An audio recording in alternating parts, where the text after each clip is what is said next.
Boa noite. Que a graça e a paz do nosso Senhor Jesus esteja com todos nós, amém? Muito bom estar aqui, mais um domingo, para a gente poder conversar um pouco sobre aquilo que Deus quer falar ao nosso coração. Pastor Heber está na ordenação do Gabriel, né? Muito conhecido de vocês, foi aprovado lá no presbitério e está sendo ordenado hoje, né? Ministro presbiteriano. Então é uma alegria também para a igreja poder ter a representatividade do pastor Heber ali. Então é por esse motivo que ele não está aqui. E é por esse motivo que os irmãos vão ter que se contentar em me ouvir de novo. Semana passada a gente conversou um pouco lá em Efésios, né, capítulo 6. Nós falamos um pouco sobre o dia mau. E hoje eu queria convidar você a abrir sua Bíblia comigo. Só um segundo. Livro de Tiago.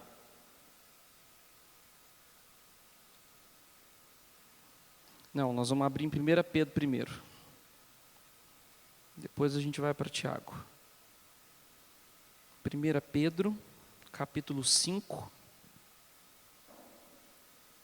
Nós vamos ler do verso 6 até o verso 11.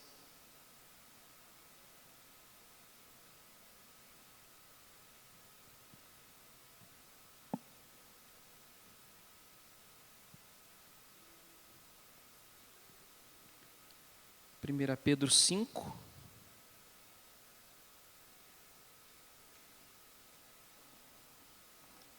A gente vai ler do verso 6 ao verso 11.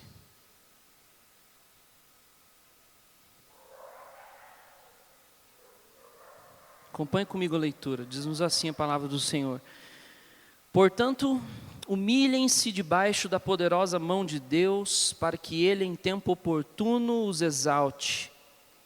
Lancem sobre Ele todas as suas ansiedades, porque Ele cuida de vocês. Sejam sóbrios e vigilantes. O inimigo de vocês, o diabo, anda em derredor como o leão que ruge, procurando alguém para devorar. Resistam-lhe firmes na fé, certo de que os irmãos de vocês, espalhados pelo mundo, estão passando por sofrimentos iguais aos de vocês. E o Deus de toda a graça, que em Cristo os chamou à sua eterna glória, depois de vocês terem sofrido por um pouco, Ele mesmo irá aperfeiçoar, firmar, fortificar e fundamentar vocês. A Ele seja o domínio para sempre. Amém. Vamos orar mais uma vez? Feche seus olhos. Pai, nós estamos diante da Tua palavra e diante da Tua presença. Obrigado, Deus, porque o Senhor está aqui. E o Teu Espírito Santo está aqui. Obrigado por esse culto. Que toda glória, adoração, exaltação seja dada unicamente ao Senhor. O Senhor é o único digno, Pai, de receber toda a nossa adoração. E nós, como diz o primeiro versículo que lemos, humildemente nos achegamos diante da Tua presença, para que o Senhor nos capacite, nos ajude e nos ensine por intermédio da Tua palavra.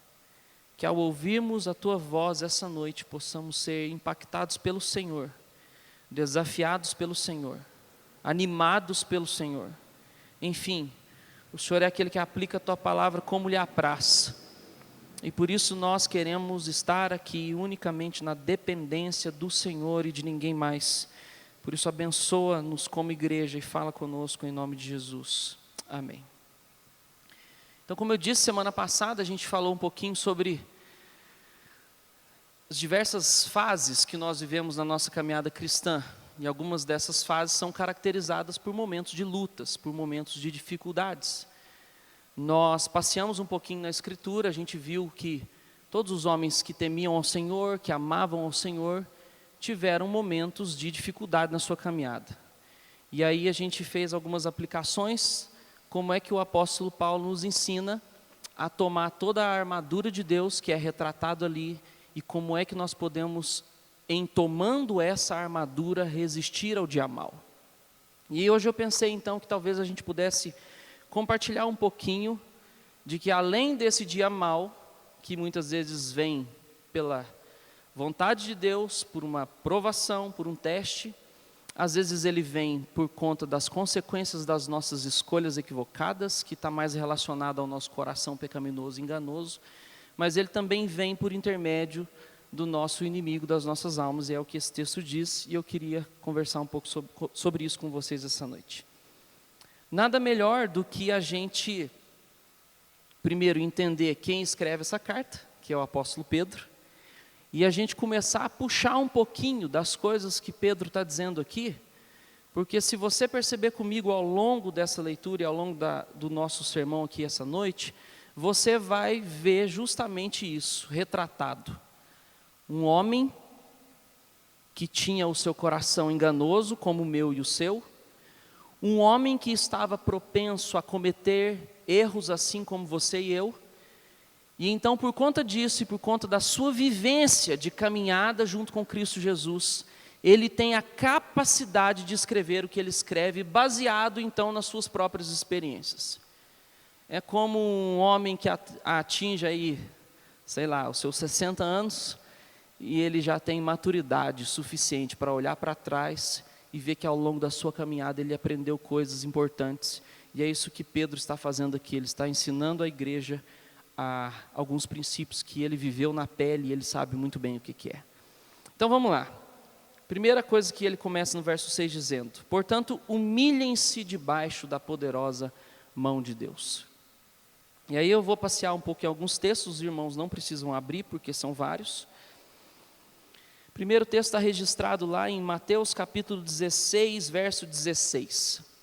Após Pedro ter uma revelação, como diz o próprio Jesus, verso 16 ele diz assim: respondendo Simão Pedro disse: tu és o Cristo, o Filho do Deus vivo.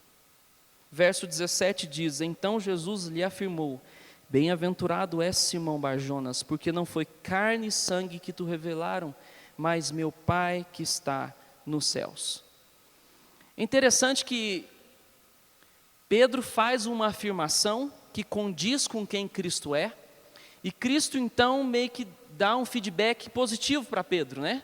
Ele diz: olha, não pense que foi você que descobriu isso sozinho não, mas foi o Pai Celestial que te revelou.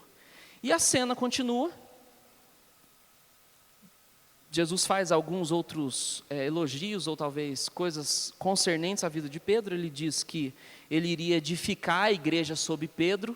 E eu quero que você imagine Pedro ouvindo todos esses elogios. Né? Tipo, imagina, olha, Deus me revelou que Cristo é quem? O Filho do Deus vivo. Olha, Jesus está dizendo que sobre mim, sobre esta pedra, Pedro, ele vai edificar a igreja dele. E ele vai ouvindo. E Jesus diz para ele: dar-te-ei as chaves do céu. Olha, e Pedro ouvindo essas palavras. E eu acredito aqui que Pedro ele vai se empolgando, né? Porque é coisa boa, né? Ouvir de Jesus, o Filho de Deus, palavras tão belas, tão profundas, tão poderosas, e vai, e o texto continua.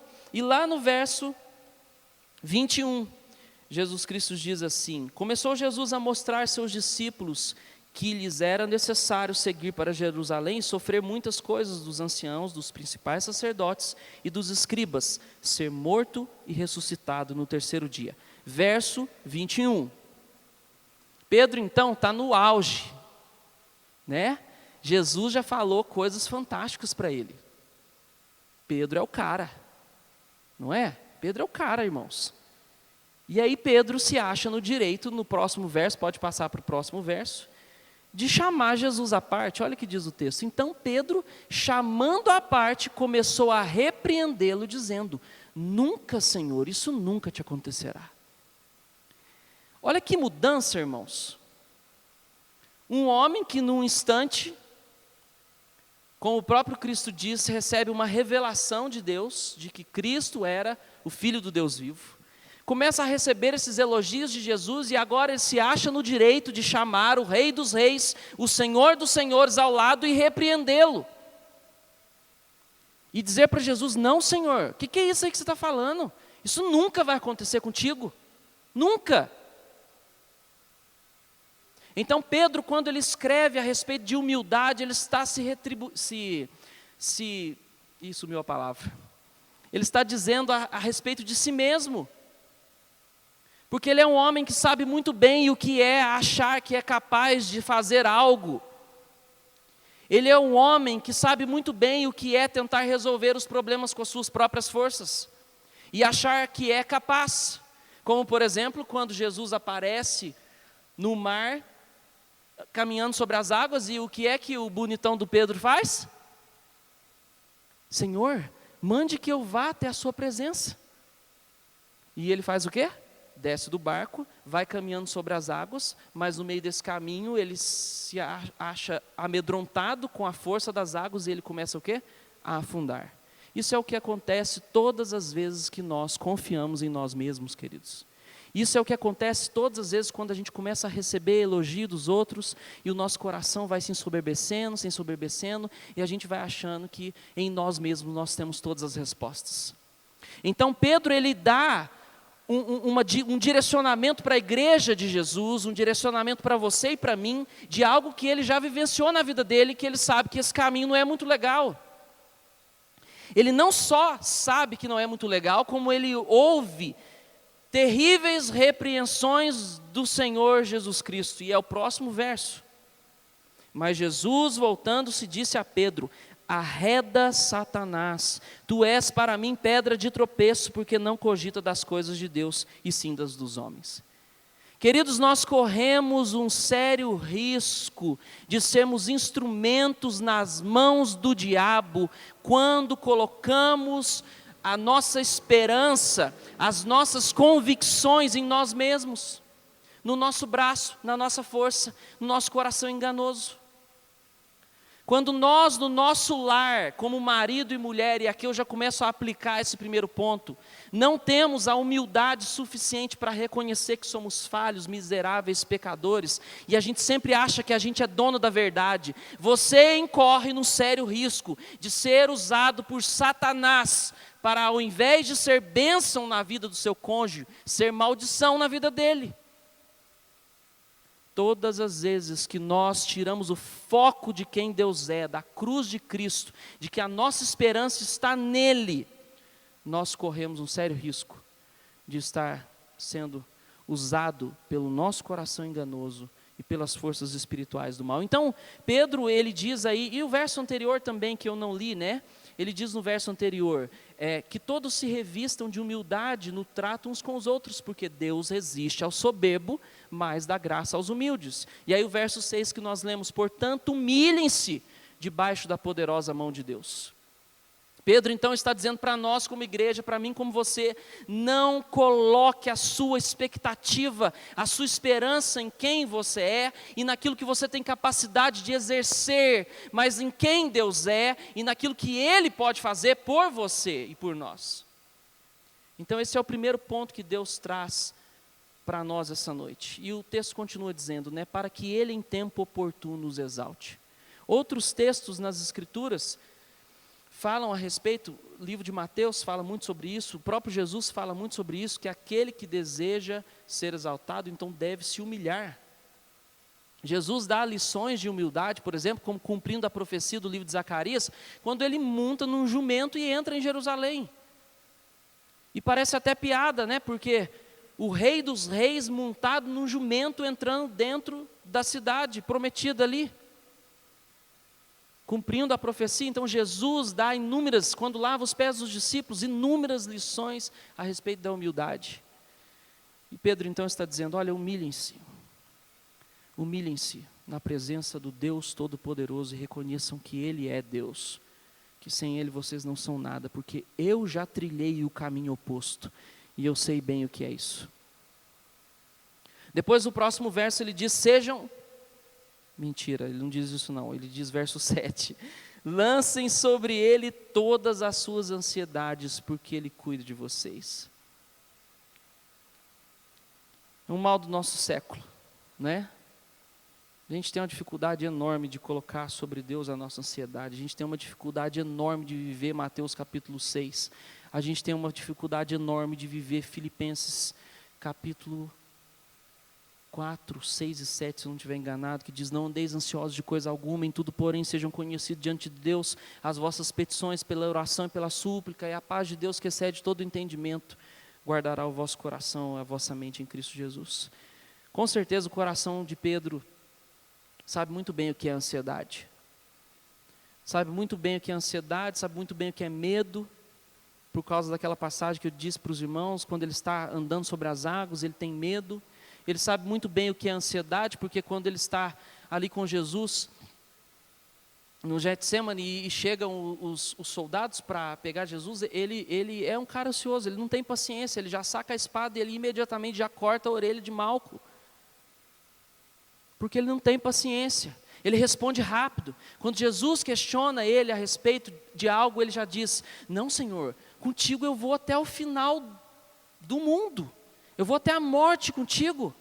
Então ele revela um homem que ainda não sabe quem é, ele revela um homem que não se conhece, que tem prontas respostas, que responde rapidamente, um homem ansioso. E ele então no verso 7 diz para nós: olha, coloque sobre ele aquele que tem cuidado da sua vida, da minha vida, da nossa vida, coloque sobre ele todas as suas necessidades, lance sobre ele a sua ansiedade.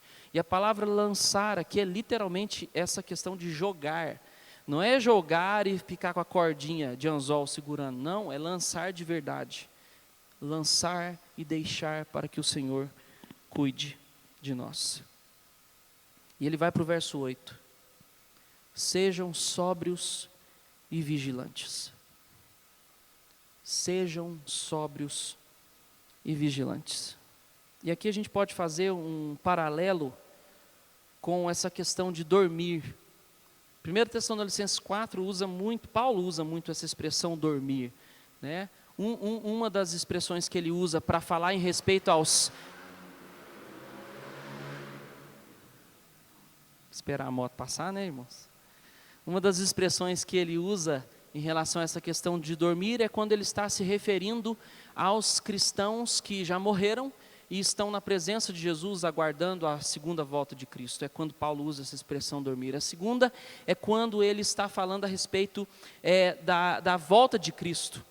E ele usa lá em 1 Tessalonicenses 5, falando justamente essa questão de que nós precisamos estar vigilantes o tempo todo, porque não sabemos quando Jesus Cristo irá voltar. E ali ele trata muito a respeito dessa questão de nós estarmos preparados para essa volta de Jesus.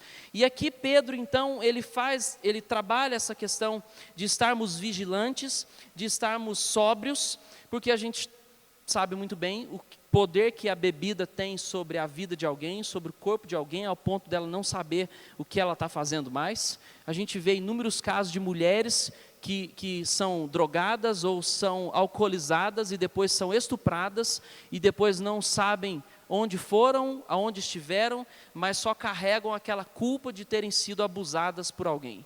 E inúmeros homens que a gente vê, o Marquinhos tem um projeto aí, junto com outros irmãos também, de recolher pessoas para casa de recuperação. Por quê? Porque as pessoas chegam num nível que elas não têm controle mais de nada. Então Pedro está dizendo: olha, pega essa imagem de alguém que não tem controle de si mesmo, não tem controle de nada na sua vida e faz o oposto. Faz o oposto, seja sóbrio. Não fique dormindo. E você quer ver coisas que fazem a gente dormir? O nosso dia a dia faz a gente dormir o tempo todo. O tempo todo. É como se antes de sair de casa a gente recebesse uma injeção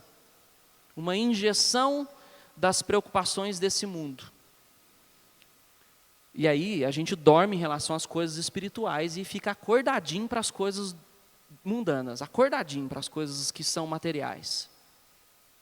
A ansiedade nada mais é do que estar mais acordado para as coisas do mundo do que acordado para as coisas de Deus. Então, em outras palavras, é quando a gente está acordado para as coisas que são passageiras, mas dormindo em relação às coisas espirituais. E é o que Pedro está dizendo então: irmãos, nós precisamos, como igreja de Cristo Jesus, estarmos completamente acordados, sóbrios, vigilantes. E não em relação às coisas materiais, porque isso a gente já se preocupa naturalmente, mas em relação às coisas espirituais. Quer ver uma área que nós, às vezes, temos muita dificuldade de termos essa percepção do vigia e de ser sóbrio? Quando nós estamos sendo atacados por Satanás na nossa casa, na nossa família, nós temos dificuldade tremenda de associar isso com algo espiritual. Recentemente, conversando com um colega meu, pastor em Goiânia, e ele falando que o filho dele estava tendo pesadelos terríveis. Acordava gritando, sonhando, tendo momentos difíceis na noite. Passou uma semana e eles foram no médico e eles procurando um jeito de resolver aquilo com as próprias forças. Passou a segunda semana e nada, e o filho tendo pesadelo, tem uns sonos horríveis, eles tendo noites terríveis. E aí ele falou, cara, isso é espiritual. Deus deu discernimento para ele, ele convocou a igreja, sei lá se foi por intermédio do WhatsApp ou num culto, ele convocou a igreja e falou, irmãos, nós precisamos orar porque Satanás está atacando o meu filho durante a noite. E foi dito e feito, irmãos. Eles oraram e o menino passou a dormir bem. E aí é nessa hora que muitas vezes a gente não é vigilante, a gente não é sóbrio para as coisas espirituais. A gente é acordadinho para as coisas naturais, não é? A primeira coisa que eles fizeram foi o quê? Procurar um médico. Por quê? Coisas naturais, coisas terrenas. Né? Liga para a avó, pergunta de um calmante, não é? Um remedinho. Mas o cristão faz da oração a sua primeira arma e não a última. Mas às vezes, queridos, nós estamos dormindo espiritualmente. A gente acorda no domingo. E a gente vem, e a gente ouve uma palavra, uma boa palavra, ou às vezes uma ruim palavra. Mas a gente acorda no domingo e parece que de segunda a sexta a gente cai num sono da morte eterna. E as coisas estão acontecendo, e as coisas estão dando errado, as coisas estão... O mundo está caindo e a gente está achando que está tudo sob a nossa mão. Não, é eu que tenho que fazer, é eu que tenho que resolver. E aí a gente perde essa percepção que Pedro está tentando nos mostrar. Que nós vivemos num mundo em que o príncipe desse mundo, como diz as Escrituras, é Satanás. E ele está aí procurando alguém que ele possa derrubar e derrotar. E aqui, irmãos, eu não estou falando que agora tudo a gente vai falar que é o demônio, não. Mas nós precisamos viver em um equilíbrio, num ponto em que a gente não descarta essas possibilidades, mas num ponto também em que nós não atribuímos todas as nossas lutas e enfermidades e dificuldades à mão do príncipe das trevas. Então Pedro está dizendo, olha, vocês, igreja de Cristo, Fabrício, você precisa estar vigilante, seja sóbrio perante as questões espirituais. Tem um trecho muito conhecido nosso a respeito de Pedro, eu anotei aqui.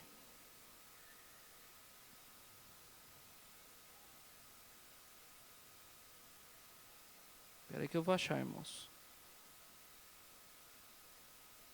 Está registrado lá em Mateus capítulo 26, verso 40, quando Jesus vai para o Getsemane, e ele está com a sua alma angustiado, ele chama Pedro e outros 2 discípulos para que eles pudessem orar e vigiar, e Jesus então sai, ele ora e ele está angustiado, ele está clamando ao Pai para que passe dele aquele momento, e quando ele volta, o verso diz, voltando para os discípulos, achou-os dormindo e disse a Pedro, então nenhuma hora vocês puderam vigiar comigo?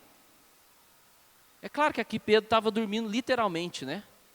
Não era uma sonolência apenas espiritual, mas era uma sonolência real. Então Pedro sabe muito bem o que ele está falando. No momento em que ele precisava estar vigilante e sóbrio, ele estava dormindo. E às vezes, queridos, nós como pais de famílias, às vezes você, mulher de Deus que está aí na sua casa, quando você precisava estar vigilante, porque o inimigo está atacando a sua casa, a sua família, o seu marido, a sua esposa, nós estamos muitas vezes dormindo e tratando as coisas naturais como se fosse a coisa mais normal do mundo, quando muitas vezes, é o que Pedro está dizendo, nós precisamos estar vigilantes e sóbrios, para que a gente possa ter essa percepção espiritual do que é que está acontecendo na nossa casa, na nossa família. E Pedro continua, o verso 8, depois de falar sobre essa questão da vigilância, ele diz: o inimigo de vocês, o diabo, anda em derredor como um leão que ruge procurando alguém para devorar. Ah, meus irmãos, Pedro sabe muito bem o que é isso. Pedro sabe muito bem. Ele não deu muita moral quando Jesus alertou ele. E esse texto está registrado lá em Lucas 22, 31. Ele diz assim, Jesus dizendo para Pedro: Simão, Simão, eis que Satanás vos reclamou para vos peneirar como trigo, e eu, porém, roguei por ti, para que a tua fé não desfaleça, tu, pois, quando te converteres, fortalece teus irmãos. 33, ele, porém, respondeu: Senhor, estou pronto a ir contigo, tanto para a prisão como para a morte. Mas Jesus lhe disse: afirmo-te, Pedro, que hoje 3 vezes me negarás, que me conheces, antes que o galo cante. Então Pedro, queridos, quando escreve tudo isso que ele está escrevendo, ele sabe muito bem o que ele está falando. Ele não é alguém que não teve uma vivência pessoal com Jesus. Ele não é alguém que teve seus altos e baixos. Ele não é alguém que não teve o seu dia mal. Muito pelo contrário, ele teve muitos dias maus. E ele aprendeu questões a respeito de estar vigilante, de estar atento àquilo que o inimigo das nossas almas está fazendo na própria pele. E o texto diz então que Jesus alertou a Pedro e disse: olha, Pedro, toma cuidado. Mas Pedro não deu ouvido, porque ele não se conhecia. Ele não se conhecia. E ele achou que ele ia dar conta, que ele ia morrer com Jesus, e assim foi o argumento de Pedro, mas a gente sabe da história, que ele não conseguiu vivenciar nenhuma dessas verdades que ele afirmava. Então ele diz: olha, o diabo anda em derredor como um leão que ruge, procurando alguém para devorar. É engraçado que, se você fosse dar extremo valor só a essa parte do texto, a gente poderia sair aqui desesperado, né? Porque eu ficaria desesperado se eu soubesse que tinha um leão ali fora procurando me devorar. Eu não ia sair por aquela porta nem que os irmãos tentassem me jogar lá fora. Eu ia brigar com todo mundo e eu ia tentar sair por outro lugar, porque se eu soubesse que tem um leão lá fora procurando matar ou comer alguns de nós aqui, é igual eu digo para Simone, né? Às vezes brincando com ela assim, que eu preciso só correr mais rápido que ela. Que aí, não é? Pegou ela e eu, vazo fora, não é? Então eu só preciso correr mais rápido que vocês, irmãos. Eu tenho certeza que eu corro mais rápido que alguns aqui. Viu, Marquinhos? Certeza absoluta. Mas percebe, imagina essa cena. É apavorante. É apavorante. Você pensar que tem alguém que é considerado o príncipe desse mundo, que está procurando alguém para devorar, e que você está nessa lista. Se você der muito valor só para isso, você desespera, trava. E essa é uma das estratégias de Satanás em relação à nossa vida, em muitas áreas da nossa vida. Ele tenta nos travar com medo. Não é? A ansiedade é uma das coisas que nos travam, que causa um medo terrível. Causa um medo terrível. O medo do filho que está desviando do evangelho. O medo da esposa que não vem mais na igreja já tem 3 anos. O sentimento de culpa por causa de algo que você fez no passado que você não consegue se perdoar mais hoje. E Satanás fica usando aquilo ali. Usando aquilo ali. Usando aquilo ali. Para que você não alcance graça. Não porque a graça não está disponível, mas porque a sua culpa é tão grande que você não consegue se achegar mais à presença dele.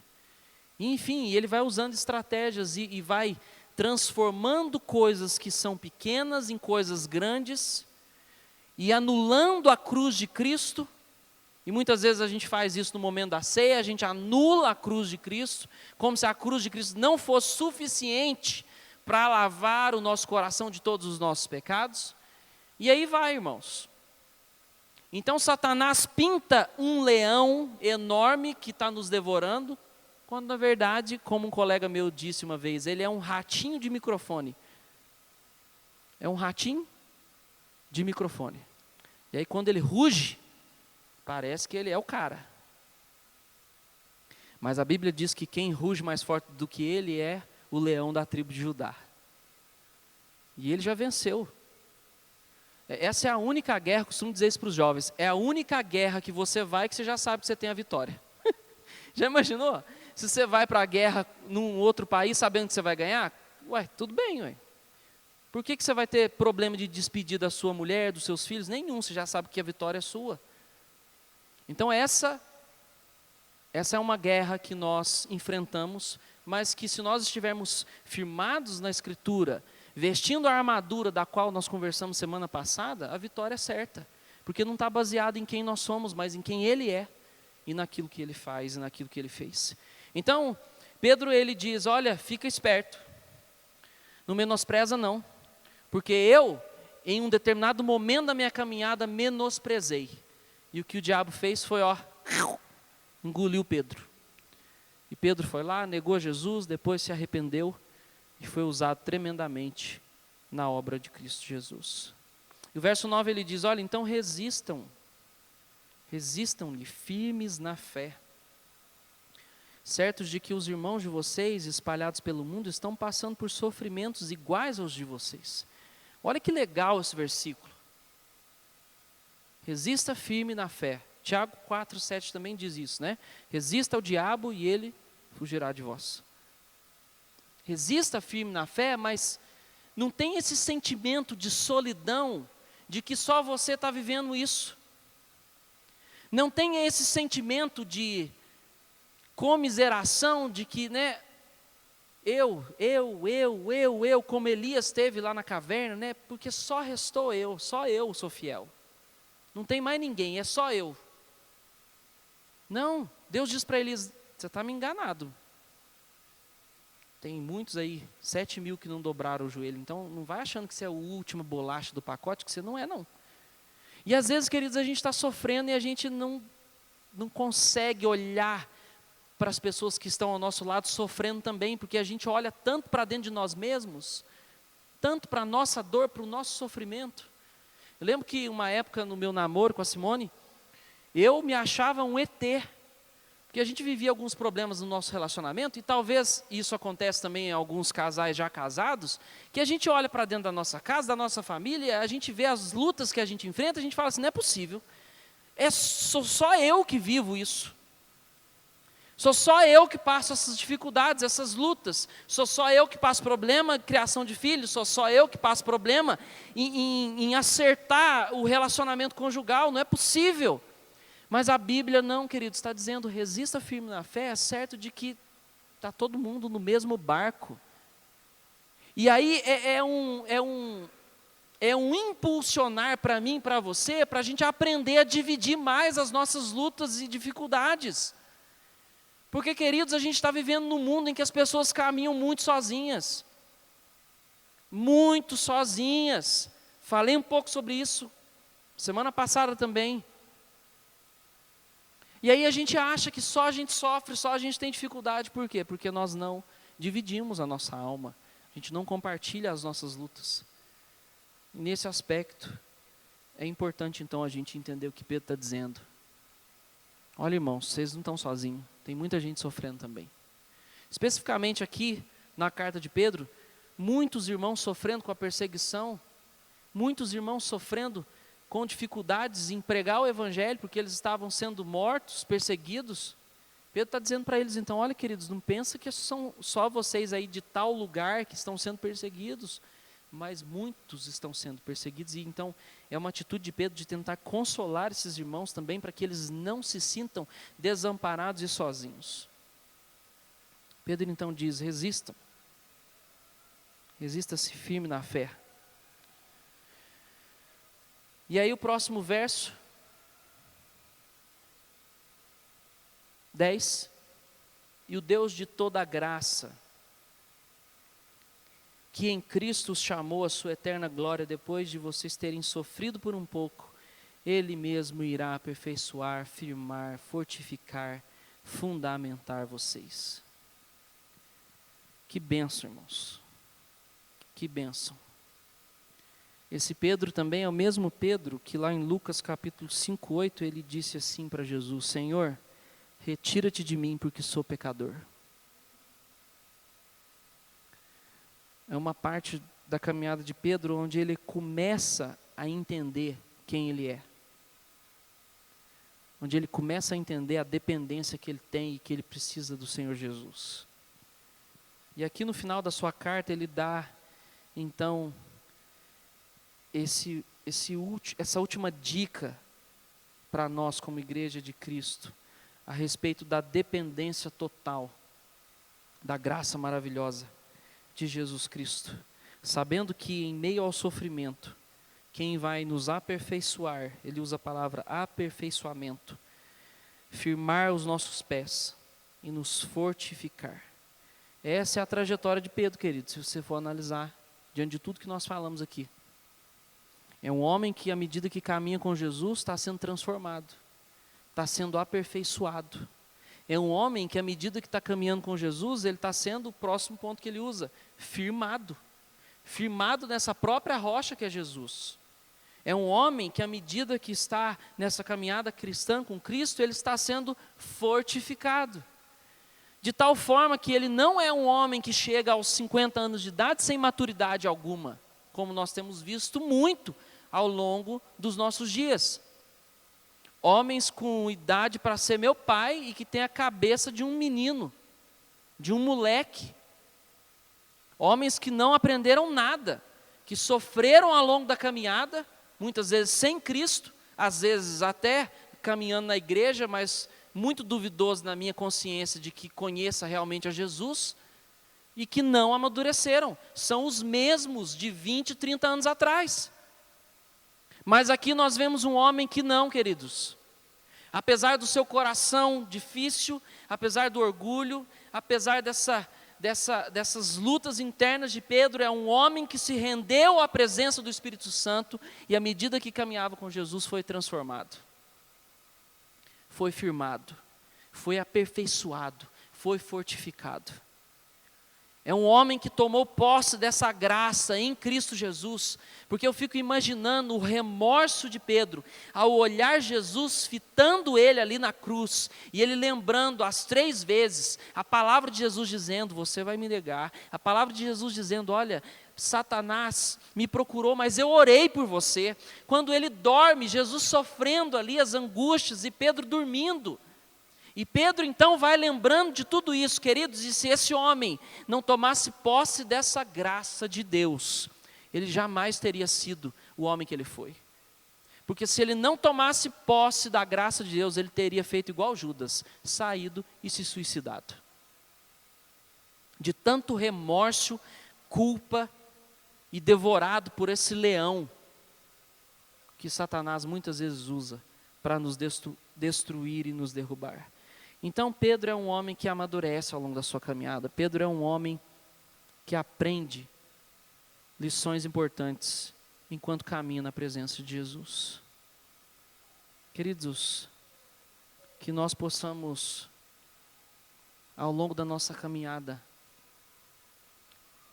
ter a nossa mente espiritual bem sóbria e vigilante para as questões que estão ocorrendo ao nosso redor, na nossa casa, na nossa família, nosso trabalho, e que a gente não esteja só acordado quando é fim de semana, para aquilo que está relacionado com as Escrituras, mas que em todo o tempo nós possamos estar sóbrios, como Pedro está dizendo, e a gente então possa resistir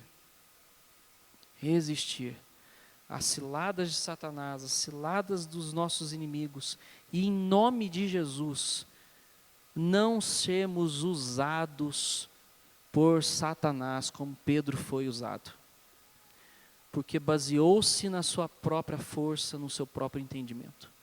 Que Deus tenha misericórdia de nós e nos ajude a sermos homens e mulheres cada vez mais firmes, primeiro, na armadura que a gente conversou semana passada, e segundo, nesses princípios que nós conversamos hoje. Que Deus nos ajude a resistir firmados nele. Em nome de Jesus. Amém? Quero convidar você a se colocar de pé para que a gente possa orar.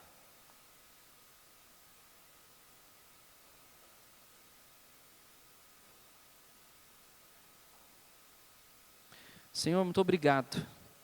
Privilégio nosso, Pai, estarmos aqui na Tua casa.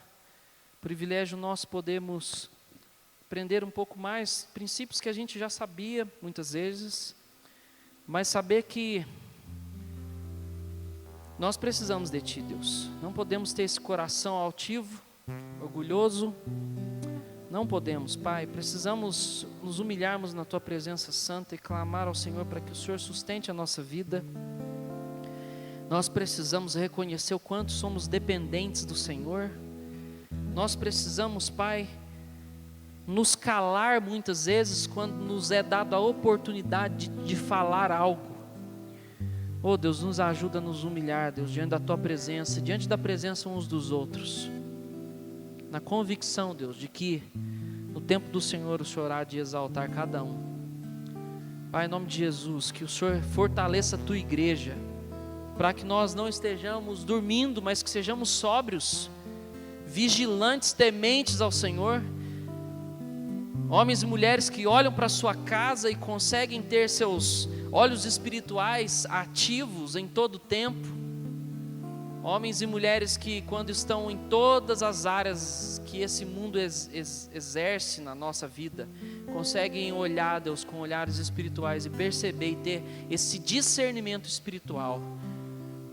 Oh Pai, em nome de Jesus, que a oração seja a nossa prioridade, que a busca intensa do Senhor seja a nossa prioridade, e que nós não venhamos permitir, Deus, que Satanás destrua os nossos lares, a nossa casa, a nossa família, que nós venhamos permitir, Deus, que Satanás use a nossa própria vida como instrumento de discórdia.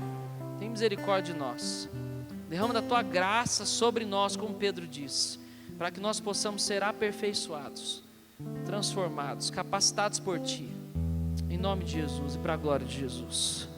Irmãos, que o amor de nosso Deus, o nosso eterno Pai, que a graça de nosso Senhor Jesus Cristo e que as consolações do Espírito Santo repouse sobre nós, sobre toda a face da terra, capacitando cada um de nós a vivermos como homens cheios e mulheres cheios do Espírito Santo de Deus, resistindo às ciladas do inimigo, em nome de Jesus. Amém.